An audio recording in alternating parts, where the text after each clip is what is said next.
and I have a small podcast that's called Warrior Women of Faith. And I don't know if everybody's familiar with that or not, but what I wanted to do today, this is called Stand Up and Testify, because I believe that testimonies are extremely important for all of us as believers. We should be able to give a testimony at any time, and there's even scripture to back that up. So what I wanted to do is to talk a little bit about my personal testimony and to share that with you guys, and then to move on to talk a little bit about Warrior Women of Faith and what it's about and how that came about. And then I wanted to share with the audience, and if there's somebody here that would like to share their testimony, we have a few of them already set up, but I want you guys to be able to participate as well. So I just want to thank everybody for being here and being a part of this, because it means a whole lot to me, especially to be able to stand up here and to be a presenter at this conference. That's just an amazing opportunity for me, so thanks. And to talk about Warrior Women of Faith first, what I wanted to talk about first is how I came about developing Warrior Women of Faith, and that is through my personal testimony. And my testimony was not a very good testimony. It's not in the beginning. Later it comes to be a wonderful testimony, but in the beginning my story is a difficult one, and it starts with me at a very young age, and I was abused. I was sexually abused by my father, and that has been a lifelong healing, actually, to overcome that. And that's part of what Warrior Women of Faith and how that came about, is because I want to be able to help other people to know that they can be overcomers as well. So first of all, just to share a little bit about my past, like I said, I was sexually abused by my father.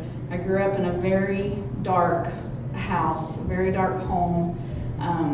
There was a lot of demonic activity in my home. My father was into a lot of spiritism, a lot of dark things, and that was carried over onto me. And so my mother was also involved, but my mom was kind of what I called an absent mother.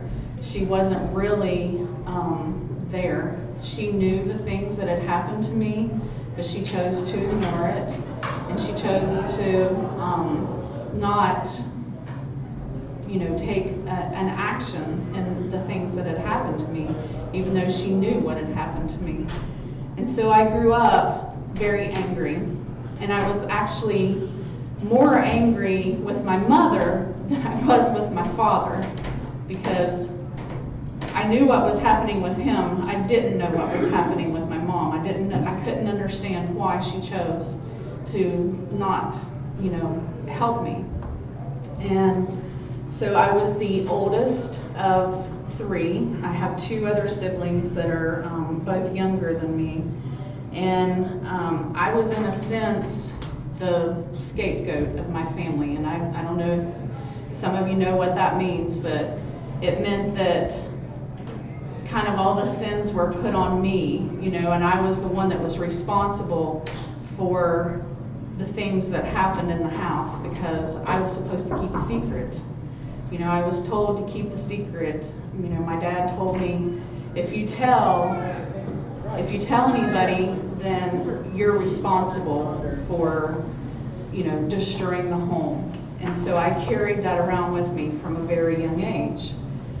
And so I grew up as a teenager, very promiscuous, looking for love, looking for acceptance. I turned to alcohol and drugs and, all the things that come along with that. And so as a teenager and in my young adult life, I continued to follow this path. And so about when I was about age 19, I lived in the country in West Virginia, and I had been going to church there in a little tiny country church. There was, an attendance of maybe 10 on a good Sunday. But they were having revival, so there was a lot of people coming to church that, over that time. And so I wanted to go. I wanted to find out what this was about. And I had no idea what Jesus was about. I had no idea what salvation was, knew nothing about it. But something was drawing me. Something was telling me there's something better. And I knew that in my mind, so I went every day of that revival. And on the last night, it was a Saturday night, the last night, I went to the church, and I sat on the back row, the back pew, the sinner's pew, that's what they used to call it. And I sat there, and I was so scared because I was afraid to make the move, but I knew that there was something I needed to. Something was drawing me. And so the songs were playing, and I got up off the pew, and when I stood up and started walking down the aisle, everything went black around me, and it was like I was in a tunnel, and I was walking down this tunnel, but I could see a light in front of me. And I walked, and I remember just walking towards the light. I know that sounds kind of cynical, go to the light, but that was it. So I walked to the light, and when I got to the altar, the world lit up for me. And I prayed, and I asked for forgiveness, and that was when I accepted Jesus into my life. And that was the best thing that's ever happened to me. But that wasn't the end. Because it took a long time to work through the damage that had been done in my life. So that was a beginning for me, though. So I call it a gift because I believe that what the Father has given me in order to be able to stand here and to talk about the pain and the things that, hurt me and affected me in my life is a gift. But, for a long time I didn't understand that. I was like, how, I don't know why, but, I have people that would come to me and they would talk to me about things that had happened to them, and they would tell me these secrets, and, I've never told anybody this. But what it was the Father was preparing me for, for what I'm doing now, for people to be able to feel comfortable enough to know that they can share the deepest, darkest parts of them, and they don't have to hurt anymore. They can be overcomers, and they can, have healing, true healing in their lives. And that's what the Father gives us, and that's just the beautiful part of it. And so that is the gift that He gave me. So now I want to talk about Warrior Women of Faith and what that is. So when we talk about Warrior Women of Faith, it's three things: warriors, women, and faith. So the first thing is a warrior.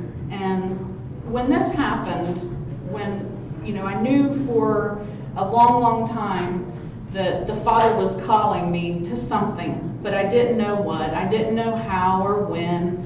But I knew that it was coming. And so He'd been preparing me for quite a while. And so one day I was at home, and I was just in my bedroom, and I was praying, and He showed me a vision of a woman on her knees, and she was praying, and I heard the words warrior, and I was like, so I got so excited, I ran to Gary and I told him, I was like, you've got to draw this. I saw this picture, the Father gave me this picture, and I said, I feel like this is what He's calling me to. And so my husband, who is Mr. Tech Savvy, I was like, this is what I have, this is what I see. And so we came up with the design of Warrior Women of Faith with the woman. But then I started praying about it, and I started asking the Father, what is it that you're trying to show me? What kind of warrior woman? Because I wasn't sure. And so, when you think about a warrior, most of us, we think about somebody that is, in battle, and they have this armor on, and they're ready. They're ready to do war, right? And so, shouldn't we be that way? Should we be ready to do war? Because aren't we in a battle right now? We are in the battle of our lives, literally. And if the scriptures say that we are fighting the good fight of what? Faith. That's right. So we're women, we're warriors, and we're fighting the battle of faith. So we have on our armor, we have on the warrior ready,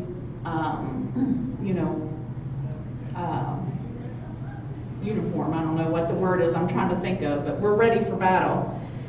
So then I started thinking about the women, and there's lots of examples of women in the Bible, and there's so many, but what the Father showed me was the Proverbs 31 woman. And I know when you think about that, you're like, oh, wow, who could keep up with that? Because you just see this big laundry list of things that this woman is doing and that she's about, and it's like, how do you do all that, But in verse 10 of Proverbs 31, it talks about this woman, and she's called the virtuous woman. So I looked up that word, and in Hebrew, it's the Het Shayil, and that is a woman of valor. So this woman of valor, when you think about valor, you think about somebody that is what? Ready to do battle, right? So that's what this is. This virtuous woman is a woman of battle, of valor, a woman that is ready to fight, that is ready to defend what is important to her. But she's not defending that on her own. She's defending that with the Father, because she doesn't rely on her own strength. She relies on the strength of the Father. And then faith. So we know what faith is, but what I wanted to talk about is what faith is not. So there's three things that we cannot have without faith. And the first one is Ephesians 2:8-9. It says, "For by grace you have been saved through faith, and this is not of yourselves, it is the gift of God, not of works, so that one should boast." So we cannot have salvation without faith, first of all, because we have to believe in something that we cannot see, right? That's the definition of faith. The second thing is we cannot please God without faith, because Hebrews 11:6 says, "But without faith it is impossible to please Him." Very simple. And then third, it says, without faith, we cannot receive answers to our prayers. So we can pray, but if we don't have faith in believing, James 1:5-8 says, "If any of you lacks wisdom, let him ask of God, who gives to all men liberally and without criticism, and it will be given to him. But let him ask in faith without wavering. For he who wavers is like a wave of the sea, driven and tossed by the wind. Let not that man think that he will receive anything from the Lord. A double-minded man is unstable in all his ways. So we cannot have our prayers answered if we don't have faith. So those are the three things that brought Warrior Women of Faith together. And so once we got that established, then things kind of fell into place. It took about a year of praying, once the Father started showing me and leading me in that direction. But after that, then things just started, to fall into place. And I had people that were willing to allow me to talk to them and interview them, and they were willing to share their testimony.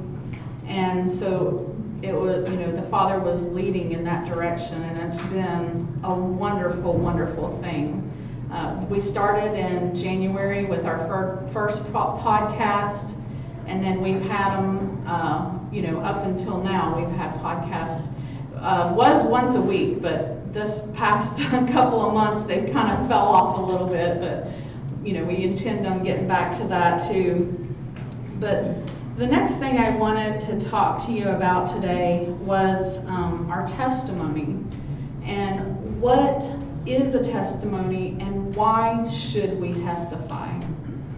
So most of the people in the Bible that we read about, we're familiar with. We can read, read about their history, we can read about things that their lineage and where they came from, and so we know who we're reading about. But I'm going to read a list of people to you, and I want you guys to tell me what all these people have in common.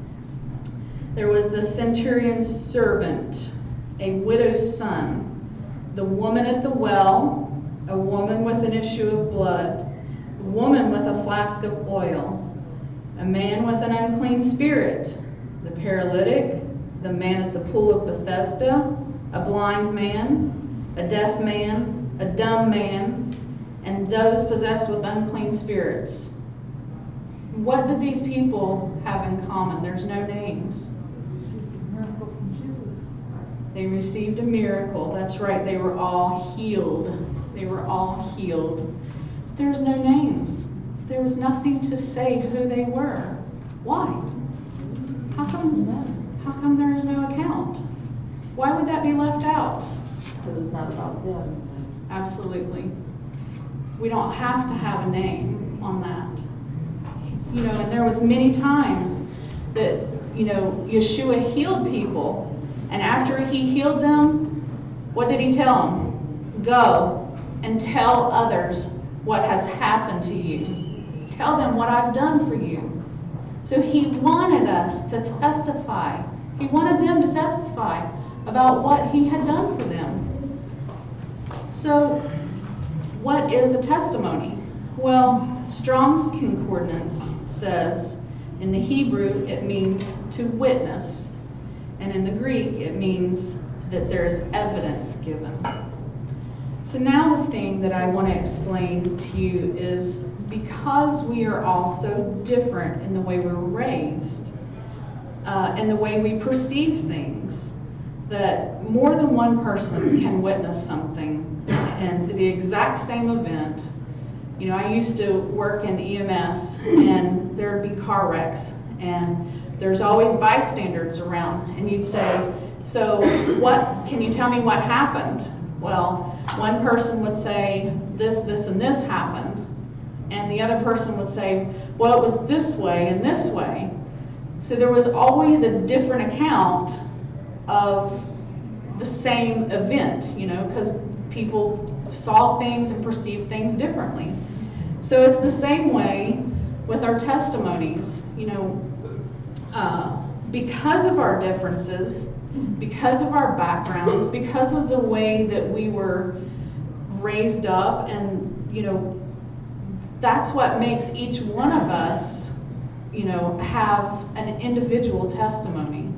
I can't give Tony's testimony, and Tony can't give my testimony. She can give her testimony. of what has happened in her life. And you might think, well, I can't give testimony. Who am I? I don't have a testimony. And I've heard that. I've heard people say that to me. And they say, well, I haven't really had anything bad happen in my life, so I don't really have a testimony. Well, you don't have to have bad happen to have a testimony, because really the testimony is about the good, what Yeshua has done for us. It's not about, sharing all the bad stuff. It's about sharing the good stuff, sharing the love that He's shown us. And I'm going to give you some examples of this very thing that come from the Bible. First of all, Moses. He said, "They will not believe me. I cannot speak good. Someone else is way better suited for this than me." That was Moses. Jeremiah said, "Ah, sovereign Lord, I do not know how to speak, and I'm only a child." Children can share their testimonies. He asked for Jeremiah as a child to share his testimony. Gideon, "Oh my Lord, how can I save Israel? Indeed, my clan is the weakest in Manasseh, and I am the least in my father's house." And then Jonah. Well, Jonah, he didn't say anything. He just hightailed it out the door. He was like, no. But we can see clearly that the Father didn't care about how good somebody can speak, what they look like, who they are, what their background was. He wants us to share what we have. He wants us to share what He has done for us in our heart. So, the viewpoint that these people had, if we look at 1 John chapter 5 and verse 10 and 11, it says, "Whoever believes in the Son of God has the testimony in himself. Whoever does not believe God has made him a liar, because he has not believed in the testimony that God has borne concerning His Son. And this is the testimony that God gave us, eternal life. And this life is in His Son."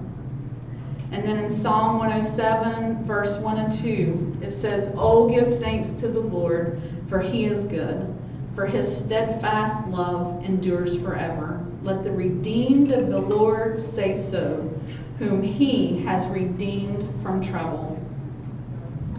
So, have you ever desired to have something so badly, maybe something expensive or something lavish? And I was thinking about this.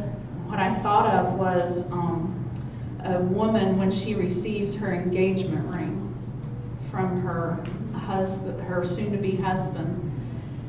What is the first thing that she wants to do when she gets that ring on her finger? Show it off. Show it off. Look, oh my gosh! Right? So, shouldn't we feel the same way with our testimonies? Shouldn't we have that same desire to show off what the Father has done for us, how He has delivered us, how He has saved us from everything, from everything? We owe Him everything.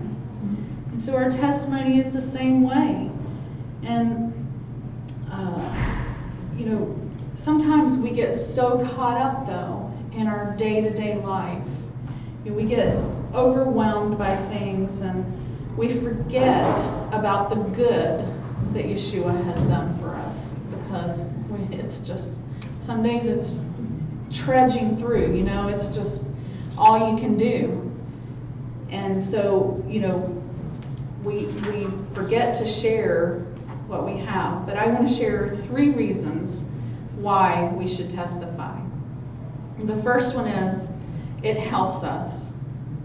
When we share our story or our testimony with other people, it helps us to build our faith and our courage. It gives us courage. And I did a little talk about courage a while back, a little armor upper. And courage means to put something into the heart. So core is the heart. So when you in-core something, you put something into the heart. So we want to encourage other people. We want to put something into their heart. And the enemy wants nothing more than to keep us quiet, to keep us from talking, to keep us in fear of our peers. You know, I love you guys. Am I nervous about standing up here? A little bit. But do I love my Heavenly Father more? Yes. So I want to do that. The second thing is it helps others. And there is always someone who has been through something similar that you have been through. There's always somebody. And so when we tell the things that we have overcame in our lives, then it's helping somebody else to tell what they have been through. It's putting courage, it's putting something into their heart then. And then they can carry on. And then lastly, it glorifies our Heavenly Father. So every time we talk about what He has done for us, it gives Him the glory. We can praise Him by sharing. And it doesn't have to be anything long and drawn out. You know, Evangeline, she, I'm not putting her on the spot, but she goes out and she stands on the streets and talks to people about abortion. That's part of her job. She does that for a living. And so, you know, that is part of her testimony as well, because she is telling others, you know, God wants to help you through this trial, through this, you know, this thing that you're going through. So we all have, you know, the ability to share what the Father has given us. So that's all that I wanted to say. So I wanted to leave with, I have a few people that are here with us that I've asked to share just a little bit of their personal testimony. And so firstly, I'd like to ask Tony Chavez if she would just stand up and give a little bit of her testimony or her praise. Okay, I'm Tony Chavez, for anybody who doesn't know me. I'm 40 years old this year, and I have 4 kids. I've been married for 22 years to my husband, Isaac, outside. I grew up in a family where sexual abuse was very prevalent and accepted in my family. So as a child, I was sexually abused by a number of people. And I'm okay. I was taken out of my mother's home at around 8. I was put in foster care, and I went to different foster homes. Luckily, I always had a 10 for me because I was never abused in foster care, which is amazing for nowadays. But I did learn a lot of survival skills in foster care. I learned how to take care of myself. I learned how to survive, and at a very young age. So when I met my husband, then I was a freshman in high school when I met him, and we've been together ever since. And we've had to grow, and we weren't never, I personally always knew that there was something higher than me. I didn't know exactly what that was throughout my life, and I didn't realize the hand that was on me through the whole time of everything that I went through.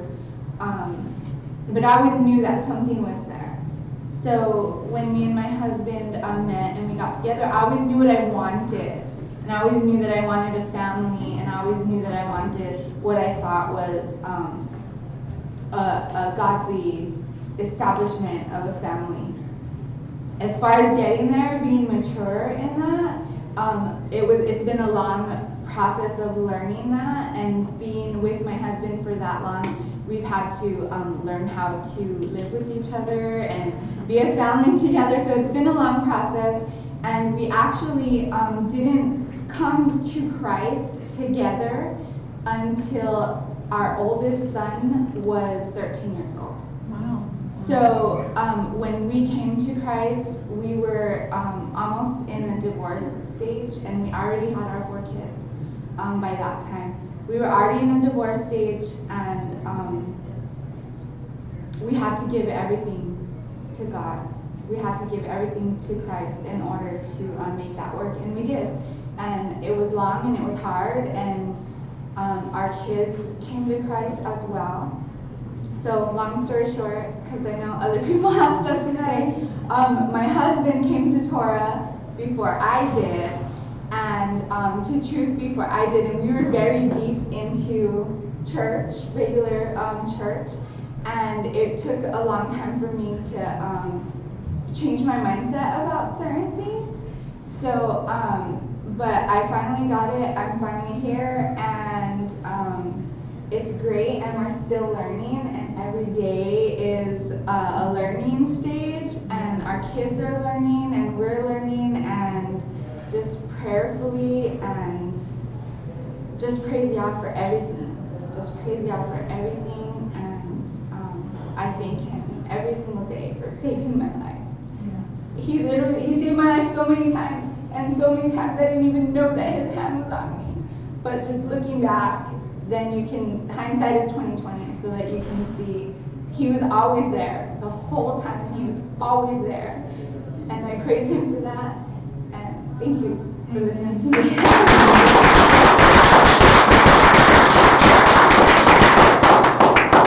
Next, I would like to ask Marla Palmer if she would please stand. Hello. Yes, Absolutely. Hi, I'm Marla. It's on my name tag, so it's gotta be me, right? So, I'm not gonna give like a testimony. I'm just going to give this little individual testimony because, you know, we're saved or we come to Torah or something, but that doesn't mean that we're done, right? Right. Because the Lord keeps working and keeps working on us, right? So really, I was thinking about this, and my little testimony is called Hearing the Voice of God. So I am somebody who has doubted myself for a long time, and if I ask Him, you know, questions, then I get the answer, and then I've always got that little voice in my head saying, no, that's just you. That's just you. That's your mind working overtime, right? I don't know. Does everybody do that, or is that just me? Because, yeah, right? Okay, so this story is a Friday evening. It was a Friday evening. I was home alone. My husband was on a fishing trip, and so I was home alone. And I was getting ready. I was sitting at my dressing table, my hair, my makeup, and all that stuff, to go to my very first Passover dinner. I don't know if it was really a Seder, but it was a Passover dinner at the church that I was attending, you know. And I'm sitting there, I'm getting ready, and I hear, "You're going to quit smoking today." What? You're going to quit smoking today? And I'm like, no, I'm not. As I'm puffing on a cigarette, right? No, I'm not. No.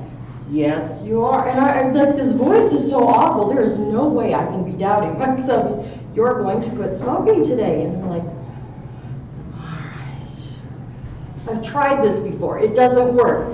It'll work this time. And I mean, it was an argument, right? I am arguing with God. I'm saying, but I'm going to be grumpy, and my husband's going to go buy me a pack of cigarettes when he hears the grumpy in me, and I start complaining to him. He's just going to go buy me a pack of cigarettes because we've been through this, right? No, we're going to take care of that. He's going on a fishing trip. I'm like, okay, so, you know, and I'm going to cough, I'm going to choke, you know, whatever. And he's like, no, we're going to take care of this. Well, what about the cravings? I'm going to take care of this. I mean, every excuse, everything I can think of, you know. No, I can't quit smoking. I can't quit smoking. So, you know, I continue smoking. I'm puffing away. I'm doing my hair. I'm doing my makeup. I go to the dinner. And I go in, we have dinner, and there was a woman at the church, and I thought, you know what? I probably should be accountable to somebody, right? So I pulled this woman, and I said, could you come outside with me? And she said, sure, everything okay? And I'm like, maybe. And I took this pack of cigarettes and I just busted them. I said, look, I'm done. The Lord told me I had to quit smoking and I'm done. Now you ask me about it. You ask me about it when I come to church. You ask me about it next week. And I left that church that night and I didn't smoke.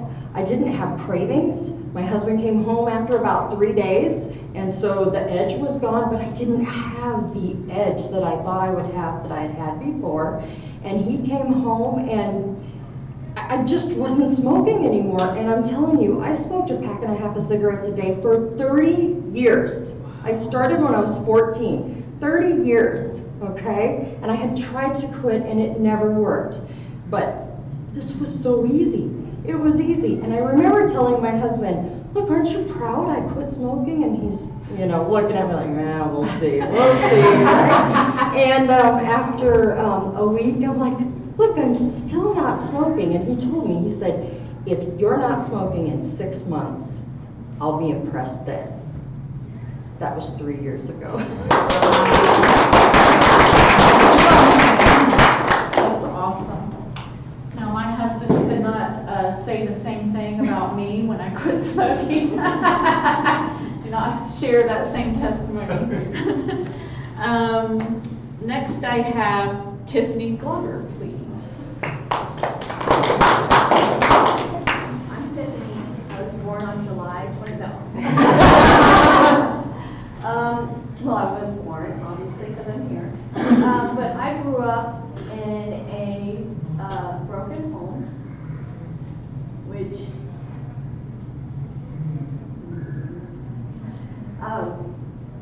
led to a lot of things, which led to a high codependency life, where I needed the approval of people around me, which then led to a form of addiction. When you need the approval of people, that brings on the stress and everything, which led to smoking and drinking and all that. And when we need people's approval, they become bigger than God, right? So really I fell into idol worship, because when we put people above God, we're creating idols all around us. Well, when I got married to my amazing husband, Josiah, what did I do right off the bat? I created an idol. I put him above everything. And so as we walked out our marriage, which then we blew up and had a huge crisis, my idol failed me. My knight in shining armor was no longer fulfilling all my needs and everything. So then all my childhood woundings came to surface, my abandonment, all of that. And so over time, the Father had to teach me that He was my identity. Who was my identity in? Not my husband, not the people around me, not all my friends, because I make friends very easily. I could make friends with a fish probably and train it. It would be my best friend. But or a cobra. My husband won't. But so I had to walk. You have a special permit. We can talk about that. So I had this really hard, rocky road of learning what my identity was, who my identity was in. And once I learned who my identity was in, not in Josiah or my friends, but in the Father, it was like the freedom. Everything fell into place. I didn't have anxiety. I was also an alcoholic. I didn't have to medicate. Well, I had boundaries in place, of course, but I didn't have to medicate with that. I didn't have to have my children's approval. All I had was my loving Father's approval. Now, I would like to say I was once a codependent, and now I'm only God dependent, right? But there's still trials that come up. There are still things. So I'm not constantly seeking the Father. That can tilt, because we all have a natural sin slant, no matter what it is.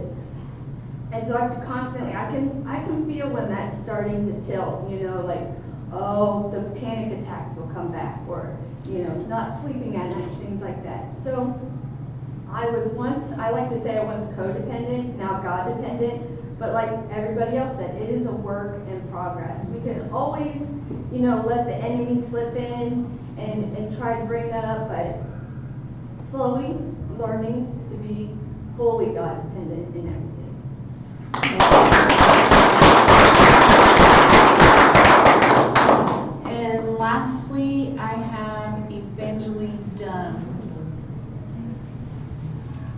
Alright, so what Fay was saying about testimonies, obviously all of us are going to have different testimonies, but I can see I can relate to all of you guys'. So I grew up in a very strict, not strict, but Christian home, and I was very strongly influenced by my dad. I remember from a very young age receiving purity reigns, purity books, and learning all about what the idea of purity is. And along that, what my dad does, his ministry. I've been going to conferences since I was this tall. So I really got an understanding of it, but I saw, like she said, I was having idols in my life. That was playing idols, whether it was the music I was listening to, because the girls at school were listening to music, so I should listen to it. But the biggest one was definitely desire for marriage. And I know I'm the youngest. I'm not married, and I'm only 19 years old. I have a lot to learn ahead of me. But I had a strong desire to get married, and that's what's going to satisfy me. That's what's going to fulfill me.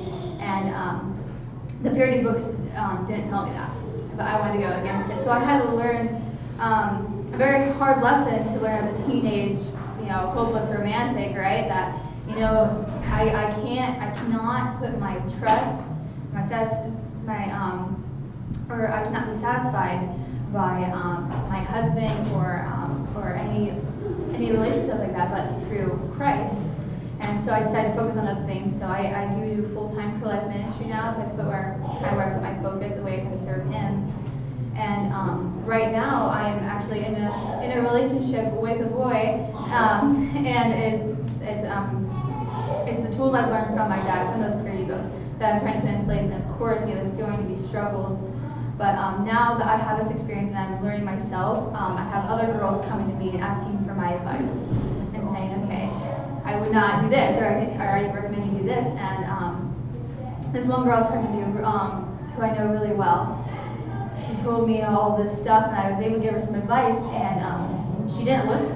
I could tell that she started dating this boy who she knew wasn't good for her, and she kind of stayed away from me a while.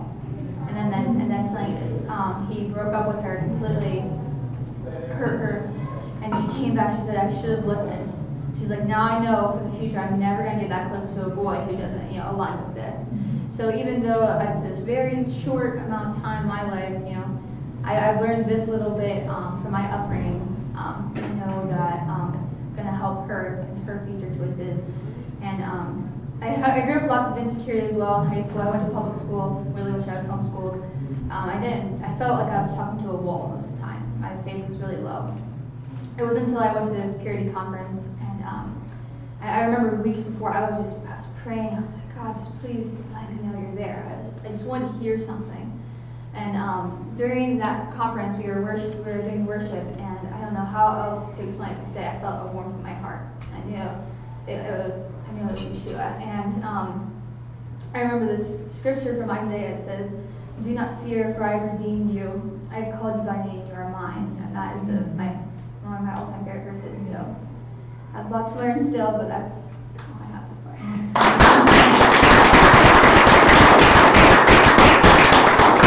say. And Evangeline, you may be the youngest, but you are so bold and so courageous, and I admire you so much. So I would now like to ask if there are any of you that are in the audience that would like to stand up and just share. We have just like 4 minutes or so, but to share something that you would like to have a part of your testimony. Share your testimony.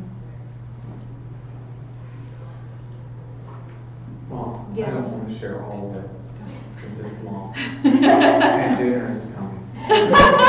But when I was thinking about Tiffany giving her testimony, I was thinking about, well, what if I had to give something about mine?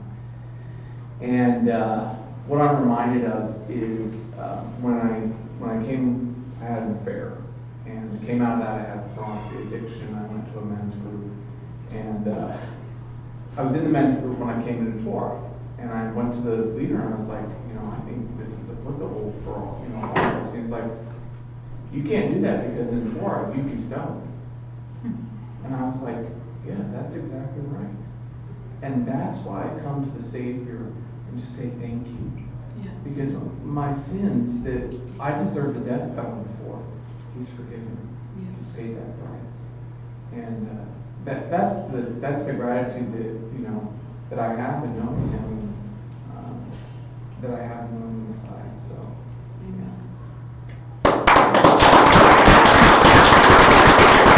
Anybody else want to stand and share their testimony? The whole time you've been talking, the song my husband does has been going through my head, and it's "Look at what the Lord has done." I think we've probably all heard that in churches at different times. But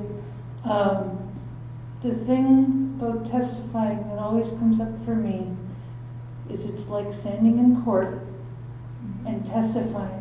This is what I have seen God do. What I have seen God do in my life. I've been back with the Lord many years, and I thought I was a perfectly fine Christian. I had this hunger for more, and never felt worthy of the ministry because I hadn't gone to Bible college, and who would pick me? One day, there's a long story to it, and I'm not telling it all now there. But God literally tapped me on the shoulder and said, "This is the man you'll marry." I asked my husband, I asked the Lord, when I was just a little younger than you, to arrange my marriage. And He literally went, "Marry that one." And considering He's 34 years older than me, that took faith. But I will say this, God still talks. He talked in the Bible. He never stopped. All that happened is we stopped listening. Mm-hmm. And as we learn to listen, He says cool things. And this is not where I really thought I was going when I stood up to testify. But that's okay. The Lord literally tapped me on the shoulder and said, "This is the man you would marry." 90 days later, we were married. Wow. Because when you know it's God, why wait? You're just letting temptation. The only reason to wait is if you don't know it's Him. And so, God still speaks. And the big thing that I have found, God chose to marry me to a pastor. And I too struggled a lot with the need for validation. And only recently actually did the Lord decide to give me another chunk of healing on that. And it is so cool when you suddenly realize the early hurts. It turned out for me, it was words said to me when I was 3 that I had no memory of. The Lord brought that back, healed it, and now you don't have to deal with me saying I love you 100 times a day because I need to hear you say it 100 times a day. Now it's only about 5 or 6. Considering, and that was only a week ago. And in that period of time, I know you haven't really noticed it, but I've noticed the difference between 100 and 5 every day. So, I could keep going, but I think I'll end it there. The biggest thing is God still talks, God still moves.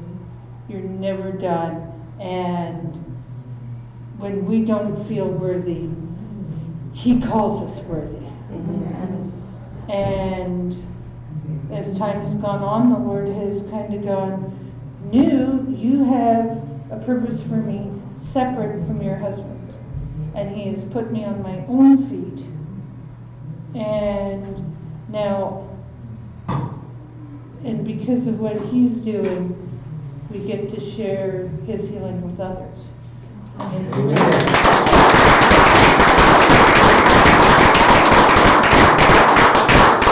So that was Chris. He said dinner's ready, but I don't want to hinder anybody. I don't want to hinder the Spirit. So is there anybody else that would like to testify?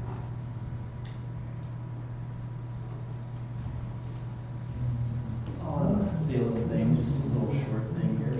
So we don't dinner. My name's Brandon. 37 years old. This is my wife Amy. I guess try to, I'm not going to make it too long here, but God's been good to me. He's brought me through a lot of things. Grew up in a Christian home. My mom led me to the Lord. I didn't always walk with God very closely during my teenage and my 20s, but I was kind of lackluster in my faith, wasn't really living really the way I should walk. But God is faithful, and He really got a hold of me in my early 30s after making a lot of mistakes and just doing dumb things that comes with when you don't walk with God. He has revealed things to me, and as I've searched after Him, He's drawn me closer to Him. I've gotten over many strongholds in my life that I struggled with. I've struggled with pornography, and also the need to please people and needing other people to validate me. I think that's a thing that goes around a lot. It's comforting to hear others go through these things. It helps you understand you're not alone. You're not really, you think you're the only person that deals with it, and you're not. Everyone deals with things, a lot of times the same things, and they're all going through it, and it just lets you know you're not the only one. And I'm just so thankful for Christ, for what He's done for me, His salvation, His forgiveness. And so let everyone know that the struggles are not in a vacuum. Everyone's dealing with a lot of the same things. You can get help. And I just want to say this praise.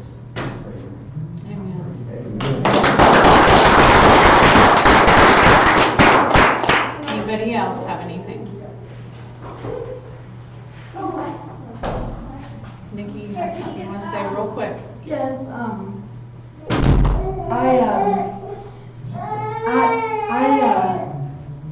went to tour. We went to tour Durban, and like in my life, my dad's I lost my mother and cancer in November what? 2013. And I struggled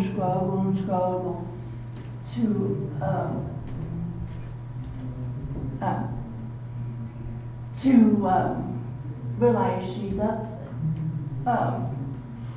I know she's up in heaven looking down on me, but I do she just said about we do dumb things, but it's always forgiving.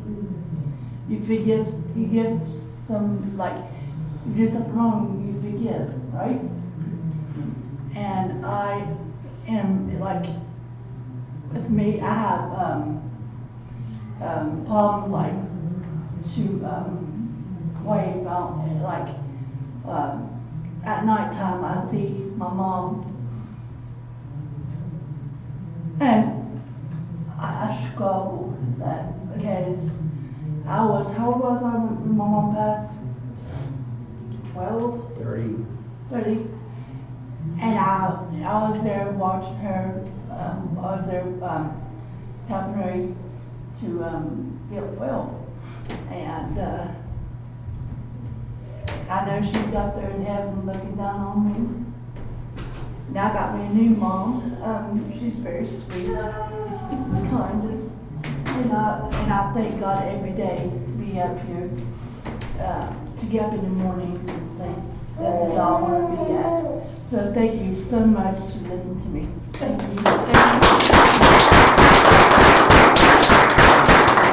Anybody else have anything? Now you next. All right, I think that's it. So they said dinner is ready, but I just thank every one of you for being here and participating, and I pray blessings for all of you.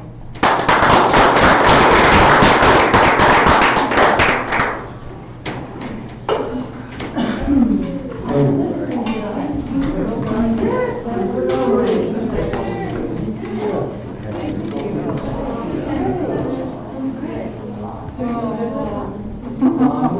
You give it to the next